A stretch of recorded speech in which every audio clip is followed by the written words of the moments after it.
నా దగ్గర నిజం దాచినా, అబద్ధం చెప్పినా, మోసం చేసినా నేనస్సలు సహించను.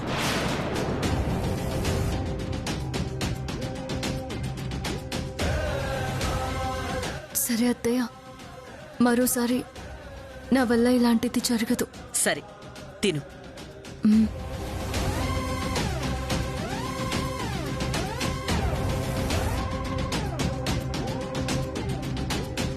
అమ్మా రాధిక, ఈ పూటకి నేను తినిపిస్తాను.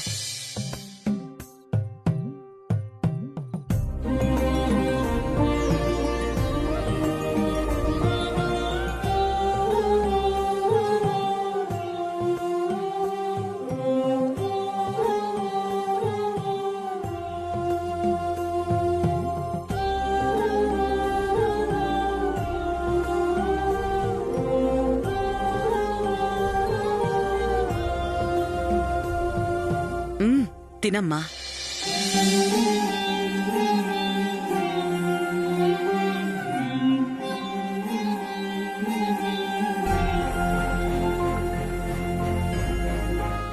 నాన్న కైలాష్, అమ్మా, నీ కూడా పెడతాను.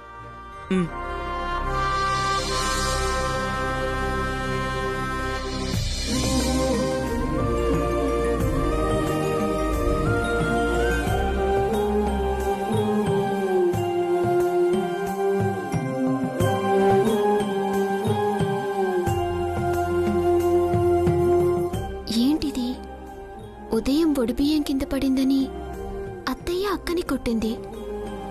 చేయి కాలిందని చెప్పగానే ఇప్పుడే తిట్టింది. ఇంతలోనే మళ్ళీ అన్నం తినిపిస్తుంది. పెళ్ళైతే జీవితం ఇలా ఉంటుందా?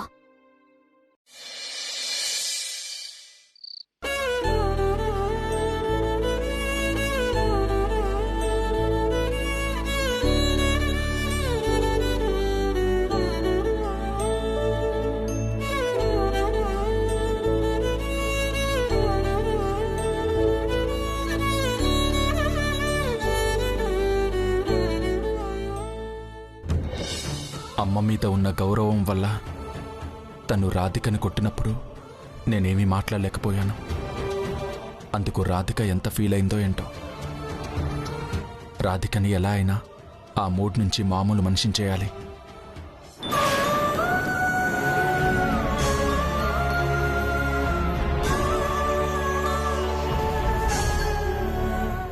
రాధిక గారు, సారీ అండి. ఎందుకండి? ఉదయం అమ్మ మిమ్మల్ని కొట్టినందుకు నేను చాలా గిల్టీగా ఫీల్ అయ్యాను. సాంప్రదాయాలు, ఆచారాల విషయంలో అమ్మకి పట్టింపు ఎక్కువ. అందుకే తను అలా చేసింది. అంతేకాని మరో ఉద్దేశం కాదు. అయ్యో, మీరెందుకండి సంజాయిషి ఇవ్వడం? తల్లి లాంటి అత్తయ్య గారు కొట్టినందుకు దాని వెనుక ఉన్న కారణాన్నే చూశాను తప్ప అదేమీ నేను మనసులో పెట్టుకోలేదు. మరెందుకండి మీరు డల్గా ఉన్నారు?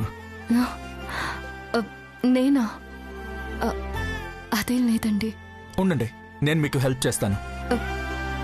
అయ్యో కైలాష్ గారు, మీకెందుకండి ఈ పనులు? నేను చేస్తాను. నా దగ్గర మొహమాట పడకండి.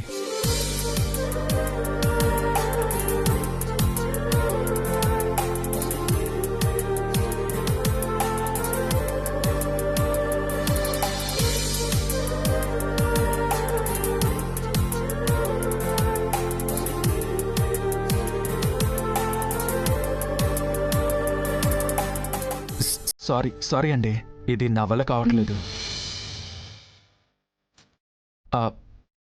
ఈ పని పక్కన పెట్టి సరదాగా టీవీ చూద్దాం. ఇప్పుడు వద్దండి. మీరెందుకో డల్గా ఉన్నారు. మీరు ఇలా ఉంటే బాగాలేదు. టీవీ చూద్దాం, కూర్చోండి. రండి, కూర్చోండి. కూర్చోండి ప్లీజ్.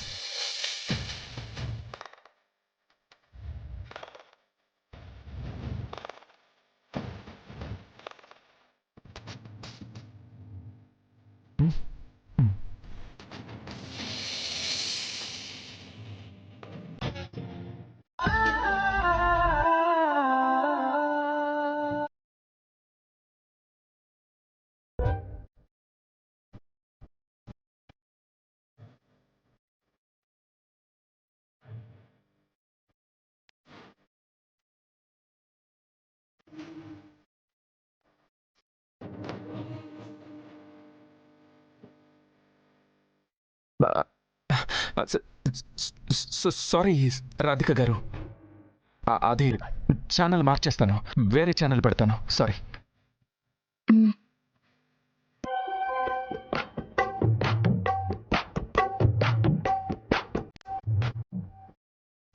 సారీ.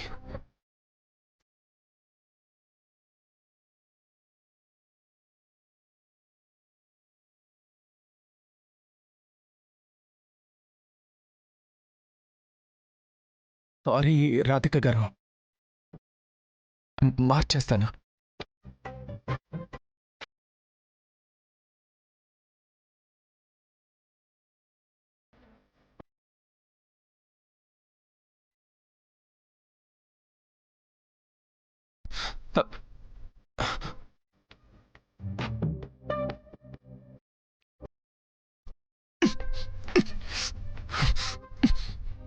ఇదేంటంటే ఈరోజు నా మీద ఇంత పగపట్టింది?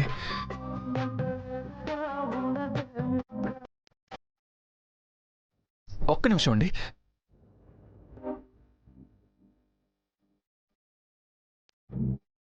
అయ్యో, ఒక్క నిమిషం అండి. ఒక్క నిమిషం.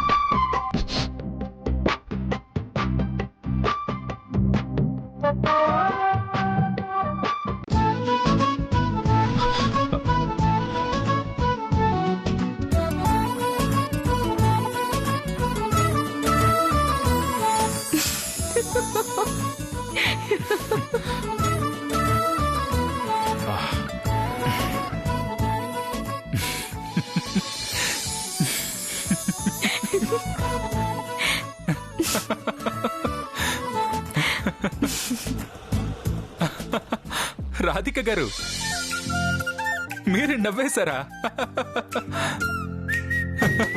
రాధిక గారు, నవ్వితే మీరు చాలా బాగుంటారు.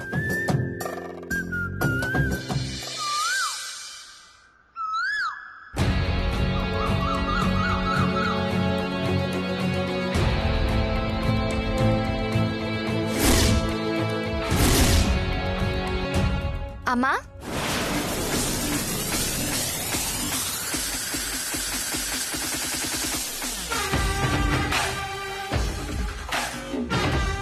అమ్మా, గోడ మీద ఆ పసుపు ముద్రలేంటి? పెళ్ళైన కొత్త జంట చేతుల మీదుగా ఇలా పసుపు ముద్దలు వేయించడం ఈ ఇంటి ఆచారం. నా గ్రహచారం గాడి తప్పి నా చేతి ముద్రలు ఉండాల్సిన చోట రాధిక చేతి ముద్రలు పడ్డాయి. ఎప్పటికైనా బావతో పాటు నా చేతి ముద్రలు పసుపుతో వేస్తాను. ఇప్పుడు వీటిని చెరిపేస్తాను. ఏం చేస్తావే? ఇప్పుడే ఇదంతా తుడుచుకుని పోయేలా చేస్తాను. వద్దే, మీ అత్తయ్య చూస్తే తిడుతుంది. అత్తయ్య చేతి ముద్రలు నా చెంప మీద పడినా సరే ఆ పసుపు ముద్రలు మాత్రం అక్కడుండడానికి వీల్లేదు. ఏదో ఒకటి చేసుకోవే, నాకు తెలీదు.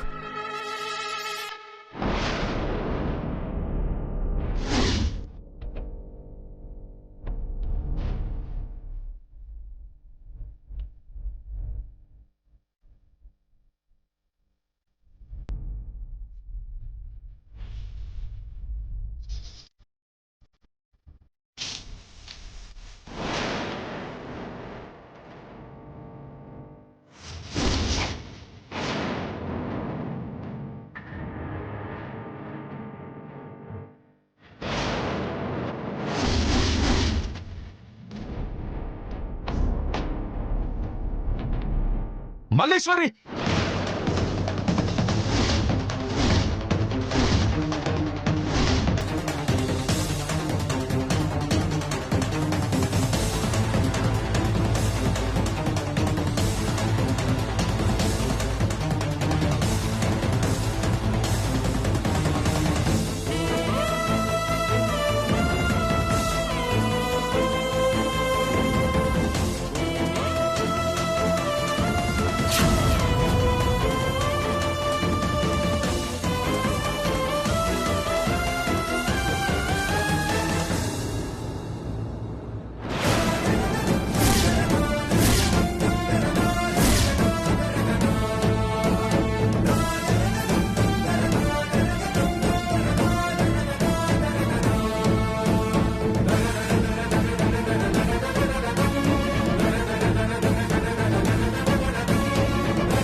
ఎందుకు చేశావు?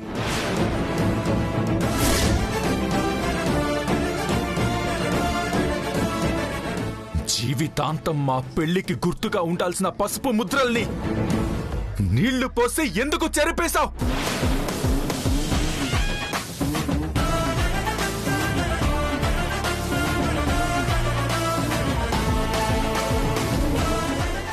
మనిషికి వయసు పెరిగితే సరిపోదు, బుద్ధి కూడా పెరగాలి.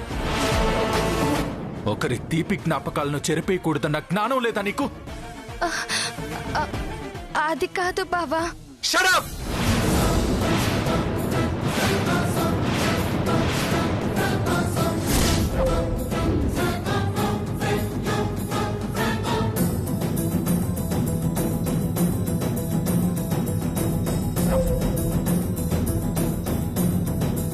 Just shut up. Okay? నాకేమి సంజాయిషీలు చెప్పకు. ఇంకొకసారి ఇలా చేస్తే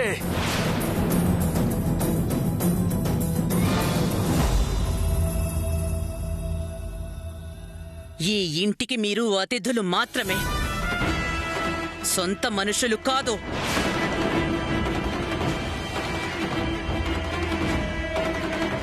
నీ పెళ్ళయ్యే వరకు ఇంట్లో ఉంచాలనే నిర్ణయం తీసుకున్నాను కాబట్టే మిమ్మల్ని ఏమీ అనకుండా ఊరుకున్నాను.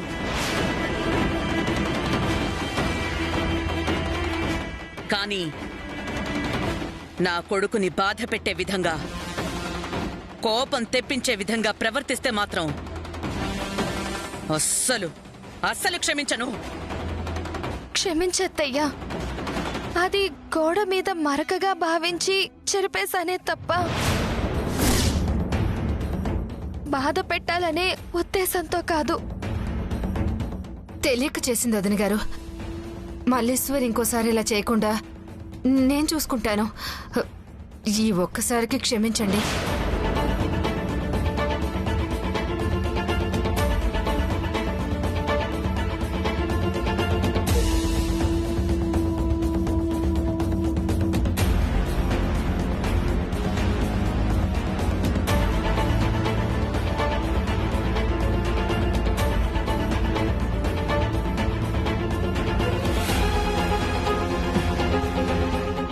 పద నాన్న.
జహాపనా, చెప్పండి ప్రియ గారు. జహాపనా, ఎందుకలా డల్గా ఉన్నారు? ఏం లేదు ప్రియ గారు. జహాపనా, జీవితాంతం తీపి గుర్తుగా ఉంచుకోవాల్సిన పసుపు ముద్రలు చెరిగిపోయాయని బాధపడుతున్నారు కదా? అవును ప్రియ గారు. కొన్ని మధుర అనుభూతులు జీవితంలో ఒక్కసారి వస్తాయి.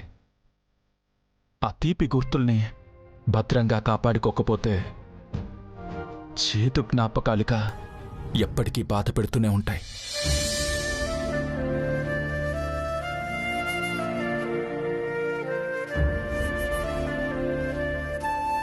రాధిక గారంటే నాకెంత ఇష్టమో మీకు తెలియదు ప్రియ గారు. మా అమ్మ రాధిక గారి ఫోటో చూపించగానే ఆ రూపాన్ని గుండెల్లో ముద్రించుకున్నాను.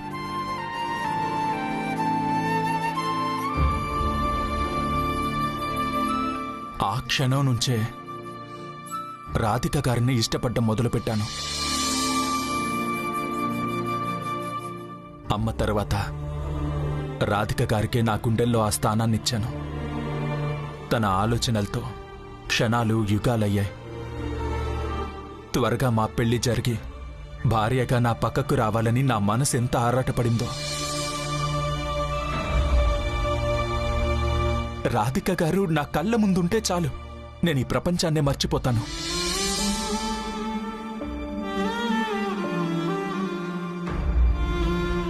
తనొక్కసారి పలకరిస్తే చాలు, పులకరించిపోతాను. రాధిక గారు నాకు భార్య మాత్రమే కాదు ప్రియ గారు, నా గుండె చప్పుడు, నా 6వ ప్రాణం. నేనంతగా ఆరాధించే రాధిక గారు తన చేత్తో పసుపు ముద్ర వేయగానే అక్కడొక అందమైన ఫ్రేమ్ కట్టించి ప్రతిరోజు దాన్ని చూసుకుని మురిసిపోవాలనుకున్నాను. జీవితాంతం ఒక స్వీట్ మెమరీగా చూసుకోవాలనుకున్నాను.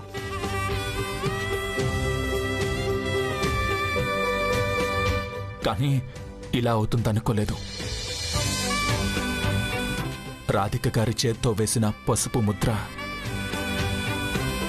చెరిగిపోగానే నా గుండె చెదిరిపోయింది. నా కల ఆవిరైపోయింది. జహాపనా, ఒక భార్యని భర్త ఎంతలా ప్రేమించటం పుస్తకాల్లో చదవటం, సినిమాల్లో చూడటం తప్ప నా నిజ జీవితంలో కనీసం ఎవ్వరి గురించి వినలేదు.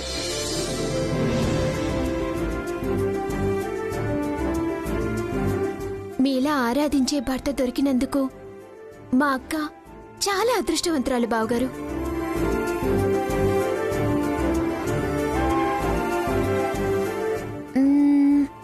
మీ ఆవేదన ఆవిరైపోయే సర్ప్రైజ్ నా దగ్గరుంది. ఇప్పుడే తెస్తాను. 1 minute.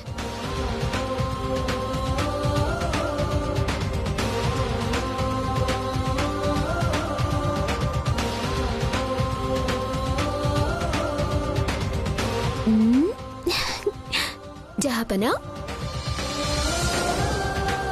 ఏదో సర్ప్రైజ్ అన్నారు, దానివల్ల నా బాధ తొలగిపోతుందని చెప్పారు. ఏంటండి అది? టడాయ్!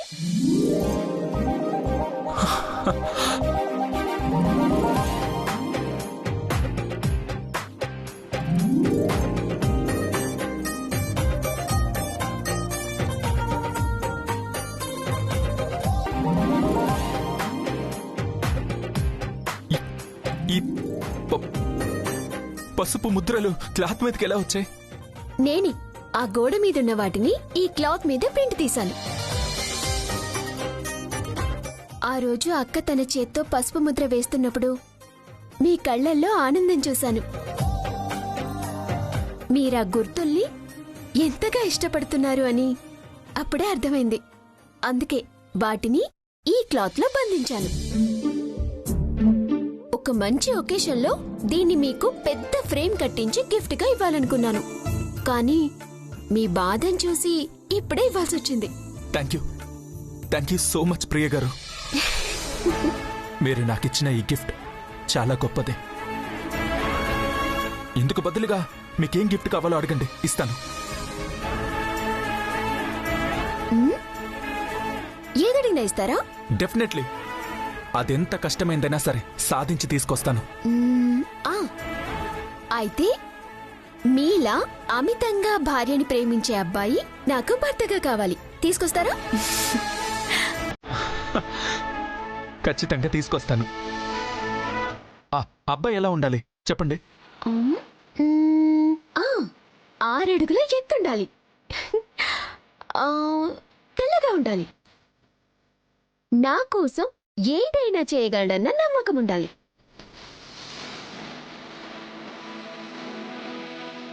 చిన్న లోటు కూడా లేకుండా నన్ను ప్రేమించేవాడే ఉండాలి. మీరు చెప్పిన అబ్బాయి ఎక్కడ ఎదురుపడినా మీకు అతనికి పెళ్లి చేస్తాను. ఓకే?